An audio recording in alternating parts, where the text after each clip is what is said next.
எத்தனை நாள் ஒரு ஜீவனை வந்து வீட்டுக்குள்ளேயே அடைச்சி வைக்க முடியும்? வெளியில் போனாலும் எங்கேயாவது போய் மேய்ஞ்சிட்டு வான்னு விட்டோம்னா அது போய் யார் வீட்லேயாவது போய் புழுக்கையை போட்டுருது. அதுக்கு அவ்வளோ திட்டு வாங்குறேன். எவ்வளோ மழை பெஞ்சி ரொம்ப கஷ்டமாக இருக்குங்க. கதவெல்லாம் அந்த மழை நேரத்தில் டைட்டாக இருக்குது, திறக்க முடியல.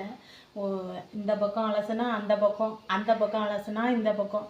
ஒரே மழையால் ரொம்ப டார்ச்சலாக இருக்குது, ரொம்ப கவலையாக இருக்குங்க. இந்த மழையிலே நனைஞ்சிட்டு போய் பில்லு எடுத்துகிட்டு வரலான் இருக்கேன். அது எங்கே கிடக்குன்னு தெரியல. எனக்கு பில்லு எடுத்தே பழக்கம் இல்லை. கொண்டு போய் விடுவேன், மேயும் இப்படி ஓட்டிகிட்டு வந்துடுவேன். கையும் முடியல, கடுக்குது. ஐயோ, இந்த வாயில்லாத ஜீவனுக்கு நான் அது பசியை தீர்க்கிறது ரொம்ப கொடுமையாக இருக்குது.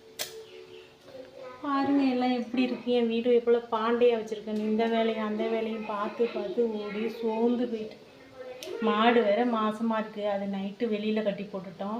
அது என்னன்னா மழை பெஞ்சி பாவம், அது எப்போ பெஞ்சிச்சின்னு தெரியல, நனைஞ்சிக்கிட்டே நின்றுருக்கு. ஒரு 4 மணிக்கு திடுக்குன்னு நான் முடிச்சேன்னா அப்போ தான் என் மழை பெய்கிற சத்தம் கேட்கும். என் வீட்டுக்கார்ட்ட ஏங்க பாவங்க மாடை உள்ளேயே கட்டியிருக்கலாம்ல அப்படின்னு. மழையிலே கிடக்கு பாருங்க. அப்படின்னு இங்கே பாருங்க எப்படி கிடக்கு பாருங்க.